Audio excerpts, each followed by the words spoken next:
그들이 조반 먹은 후에 예수께서 시몬 베드로에게 이르시되 요한의 아들 시몬아, 네가 이 사람들보다 나를 더 사랑하느냐? 주님, 그러하나이다. 내가 주님을 사랑하는 줄 주님께서 아시나이다. 내 어린 양을 먹이라. 하시고 또 두 번째 이르시되 요한의 아들 시몬아, 네가 나를 사랑하느냐? 주님, 그러하나이다. 내가 주님을 사랑하는 줄 주님께서 아시나이다. 내 양을 치라. 하시고 세 번째 이르시되 요한의 아들 시몬아, 네가 나를 사랑하느냐?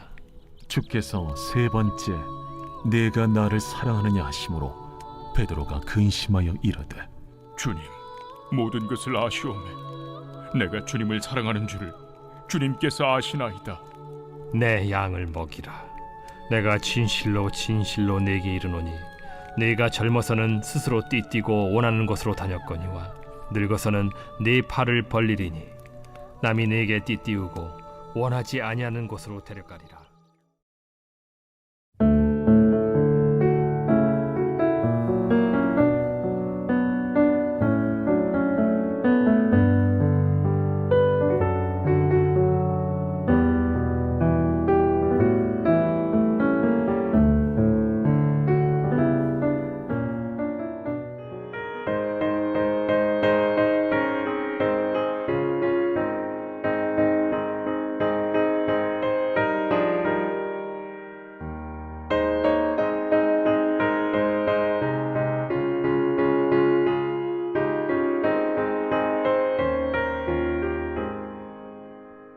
주가 맡긴 모든 역사 힘을 다해 마치고 밝고 밝은 그 아침을 맞을 때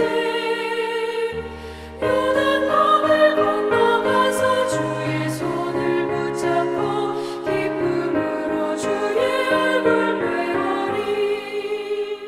나의 주를 나의 주를 내가 그의 곁에 서서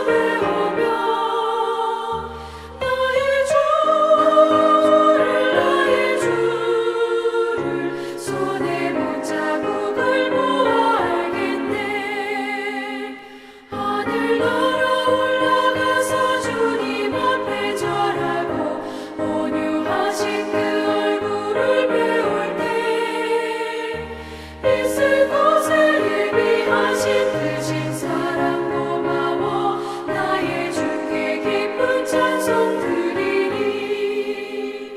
나의 주를 내가 그의 곁에 서서 배우며 나의 주를 손에 못 자국을 보아 알겠네.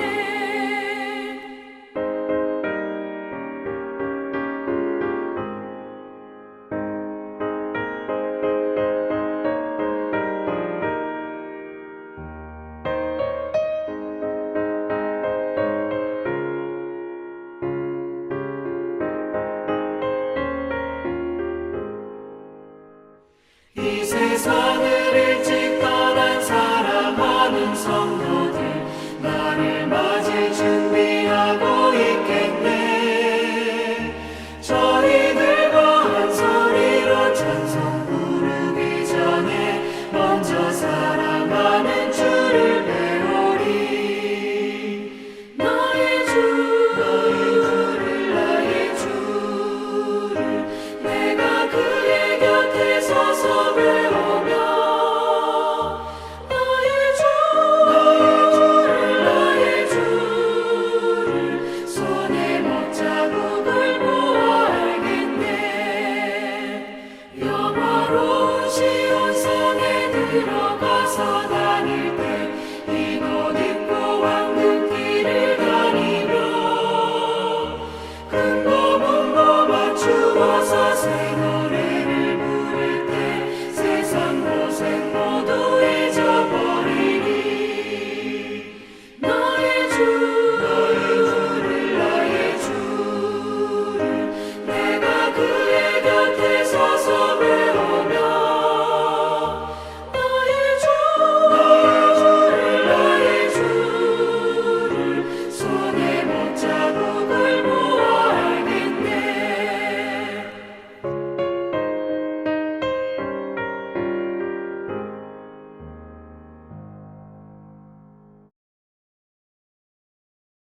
양문교회 모든 성도님들의 가정과 삶에 하나님의 은혜가 넘치시기를 축복합니다. 부활하신 주님은 이제 성천만을 앞두고 계셨습니다. 성천이 무엇입니까? 성천은 이 세상에서 저 세상으로 옮겨가는 것을 말합니다. 성천은 또 다른 말로 표현한다면 죽음이라 말할 수 있습니다. 죽음이란 이 세상에서 저 세상으로 옮겨지는 것이기 때문입니다. 그렇다면 그날 아침 디베랴 바다가는 또 다른 의미에서 초상집이라 할 수 있습니다. 그 특별한 곳에서 우리 주님은 마지막 말씀을 남기십니다. 지혜자의 마음이 초상집에 있다 말씀을 하셨는데, 바로 그 초상집에서 우리가 새기고 새겨야 할 하나님의 말씀을, 지혜의 말씀을 말씀하고 계십니다. 요한복음 21장 18절입니다. 내가 진실로 진실로 내게 이르노니 내가 젊어서는 스스로 띠띠고 원하는 곳으로 다녔거니와 늙어서는 내 팔을 벌리리니 남이 내게 띠띠우고 원하지 아니하는 곳으로 데려가리라. 진실로 진실로 말씀하십니다. 예수님의 말씀은 이 모든 말씀이 다 하나하나 다 중요합니다. 성경 읽을 때 앉으사라는 말씀을 표현하실 때가 있습니다. 주님이 이제 중요한 말씀을 하신다는 그런 표현입니다. 예수님이 앉으셨다는 표현의 말씀이 성경 마태복음 5장의 산상수훈에 있을 때 말씀을 하셨고, 또 마태복음 13장 천국 비유에서 말씀하셨습니다. 또 요한복음 8장에서 예수님께서 죄 없는 자가 먼저 돌로 치라 앉으시고 이 글을 쓰십니다. 이 귀중한 말씀이 곧 중요한 말씀이 선포된다는 그런 의미입니다. 또 주님이 중요한 말씀을 하실 때 진실로라는 말씀을 기록하십니다. 또 더 중요한 말씀을 하실 때는 진실로 진실로 두 번을 반복해서 이 말씀을 하십니다. 정말 이제 중요한 말씀을 하시겠다는 그런 표현입니다. 이 본문 진실로 진실로 내게 이르노니 중요한 말씀을 하시겠다는 겁니다. 늙어서는 내 팔을 벌리리니, 팔을 벌린다는 말은 무슨 말씀이십니까? 19절의 말씀에서 십자가에 못 박히다는 이 말씀입니까? 그렇게도 볼 수 있습니다. 왜냐하면 이 베드로가 십자가에 거꾸로 매달려서 최후를 맞이하기 때문입니다. 이 전설에 의하면 베드로는 로마에서 순교를 당하게 됩니다. 유명한 크바디스 영화를 보면은 이 베드로는 마지막 죽을 때 좀 비겁한 면을 볼 수 있습니다. 로마의 기독교의 박해가 시작되자 그런 로마에서 도망쳐 나오게 됩니다. 이 도망가는 길에서 뜻밖의 주님을 만나게 됩니다. 물론 베드로가 도망간 것은 목숨이 아까워서만은 아닐 겁니다. 예수의 수제자로서 살아 있어야 복음을 전할 수 있기 때문입니다. 그래서 사람들이 길을 알선해주고 도망가는 일에 협력을 합니다. 다른 사람들은 순교를 당하더라도 이 베드로 선생만은 살아서 복음을 전가하고 교회 일을 바로 지도해야 된다. 이 많은 성도들의 뜻이었습니다. 그래서 그는 이 성 밖에 빠져나가는데 의외로 주님께서, 예수님이 길을 가로막으십니다. 이때 베드로가 주여 어디로 가시나이까 유명한 질문을 하게 됩니다. 예수님은 그때 말씀하십니다. 내가 버리고 나온 로마로 돌아가서 너를 위하여 다시 십자가에 못 박혀야 하겠다. 이 끔찍한 대답을 듣고 너무 놀란 이 베드로는 그 자리에서 로마로 다시 되돌아가서 거꾸로 십자가에 매달려 순교를 하게 됩니다. 팔을 벌린다는 이 의미가 어떤 뜻입니까? 베드로가 장차 팔을 벌려 십자가에 거꾸로 매달려 죽을 것이라는 이 말씀입니다. 남이 내게 띠띠우고 원하지 않는 곳으로 데려가리라. 이 말씀은 베드로의 예기치 못한 죽음에 대해서 하신 말씀입니다. 죽음을 팔을 벌리는 것으로 표현한 것입니다. 이 당시에 가장 유명했던 사람, 이 전 세계, 온 세계가 알려진 사람이 바로 이 알렉산더 대왕이었습니다. 제일 많이 알려졌던 인물입니다. 20살에 왕이 되어 13년 동안 이 대제국 전 세계를 지배하게 됩니다. 이 알렉산더의 이름을 따서 만든 도시가 10개가 넘었다 이야기합니다. 그의 고민이 하나 있는데, 더 이상 정복할 땅이 없으면 그때 나는 무엇을 하며 놀지, 그의 고민이었습니다. 그에게는 두려울 것이 없었던 자였습니다. 무엇보다도 젊고 건강했던 그가 33살에 그가 되었을 때 갑자기 열병에 걸리고, 그 당시 장티푸스에 걸리면은 그 당시에 약도 없었습니다. 그냥 끝이었습니다. 이 33살에 꿈을 가지고 인도를 정복하려고 계획을 세우고 있었는데 예기치 않는 병상에 누워 그날 땀을 흘리며 마지막 유언을 남기게 됩니다. 내가 죽으면 나의 팔을 벌려 두 손을 관 밖으로 내놓아 보이도록 하라. 천하를 차지한 이 알렉산더도 죽을 때는 빈손으로 떠난다는 것, 하나도 손에 쥐지 못하고 떠난다는 것을 보여주기 위해서였습니다. 그 고대 로마에서 이 메메토 모리라는 말이 생겨났습니다. 라틴어로 죽음을 기억하라는 뜻입니다. 고대 로마 원정에서 승리하고 이 개성 장궁으로 들어옵니다. 그때 반드시 이 뒤에서 이 노예들을 앞에 세워서 큰 소리로 외치게 했습니다. 메메토 모리, 무슨 말입니까? 라틴어로 죽음을 기억하라는 말입니다. 너 전쟁에서 승리한 개성 장군이냐? 너도 언젠가는 죽는다. 겸손하라는 겁니다. 승리했다고 교만하지 말고 죽음을 기억하라는 겁니다. 모든 사람들이 들을 수 있도록 외쳤습니다. 메메토 모리, 죽음을 기억하라. 이런 풍습이 생겨나게 되었던 것입니다.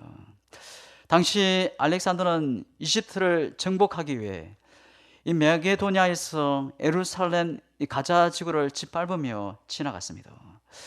다시 페르시아를 정복하기 위해 이 예루살렘 그리고 그 유명한 이 아마겟도를 또다시 짓밟습니다.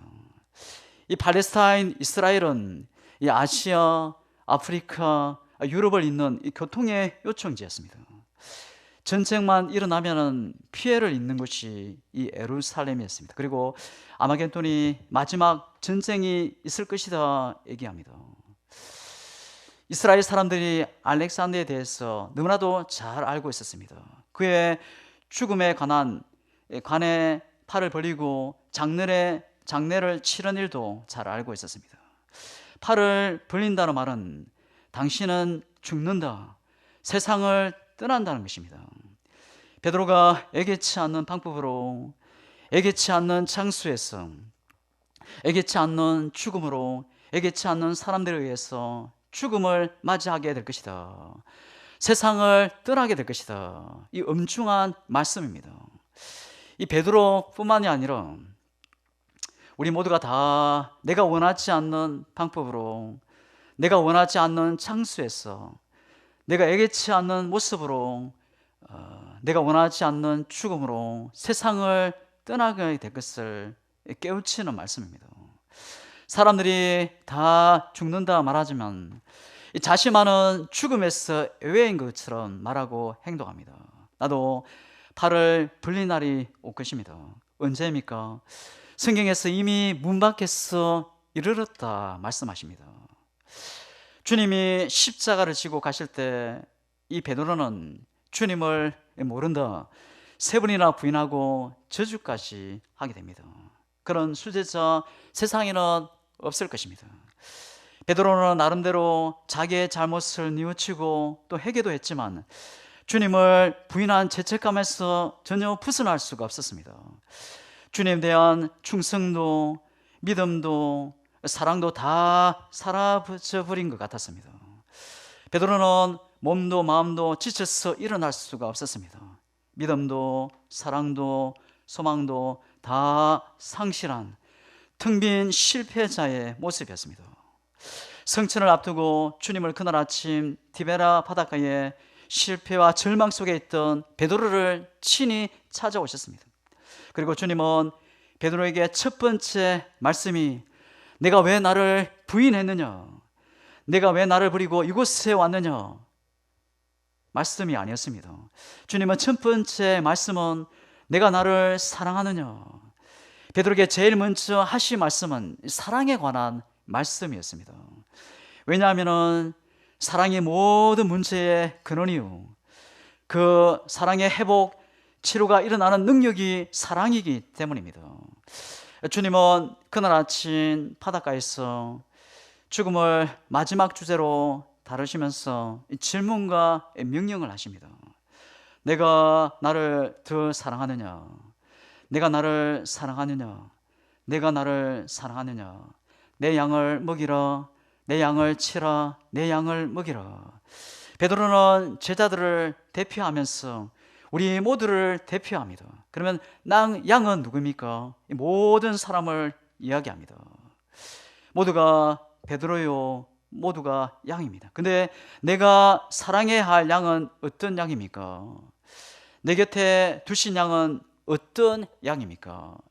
이 15절의 첫 번째 양은 아르니온, 앞뒤 지측을 분간 못하는, 전혀 알 수 없는 이 어린 양을 말씀합니다. 16절의 두 번째 양은 프로바티온, 일종의 청소기, 청소년기, 질풍노도의 시기, 그런 청소년기의 양을 이야기합니다. 또 17절의 세 번째 양은 프로바톤, 장성한 분량에까지 이런 양을 말합니다. 그 양이 어떤 종류의 양일지라도 주님은 그 모든 양들을 사랑하는 마음으로 대하라는 것입니다.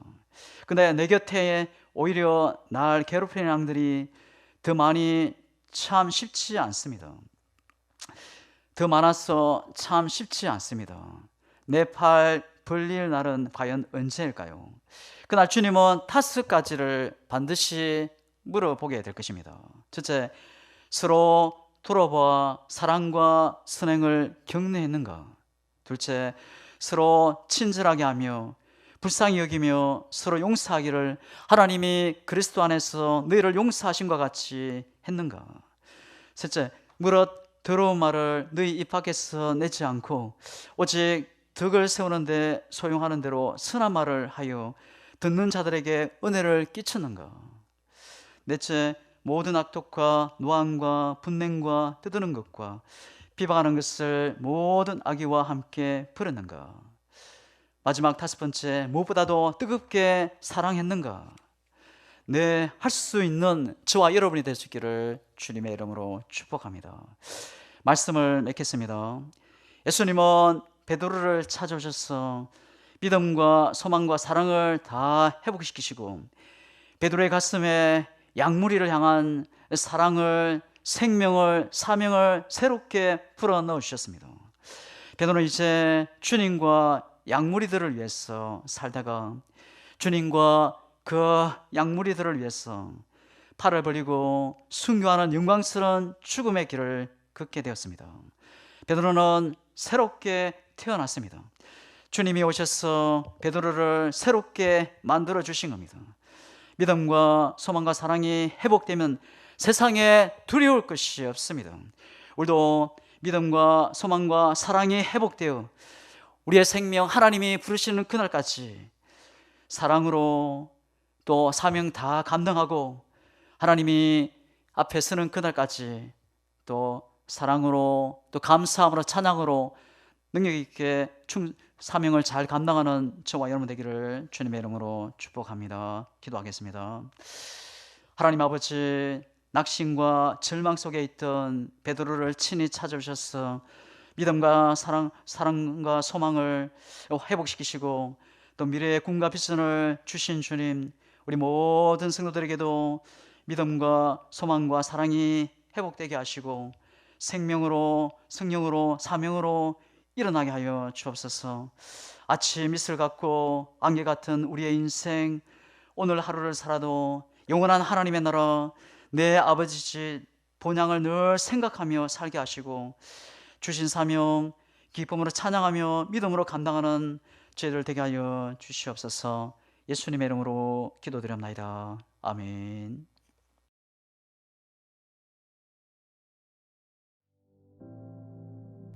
하늘에 계신 우리 아버지여, 이름이 거룩히 여김을 받으시오며 나라의 임하옵시며 뜻이 하늘에서 이룬 것 같이 땅에서도 이루어지이다. 오늘날 우리에게 일용할 양식을 주옵시고 우리가 우리에게 죄 지은 자를 사하여 준 것 같이 우리 죄를 사하여 주옵시고 우리를 시험에 들게 하지 마옵시고 다만 악에서 구하옵소서. 대개 나라와 권세와 영광이 아버지께 영원히 있사옵나이다. 아멘.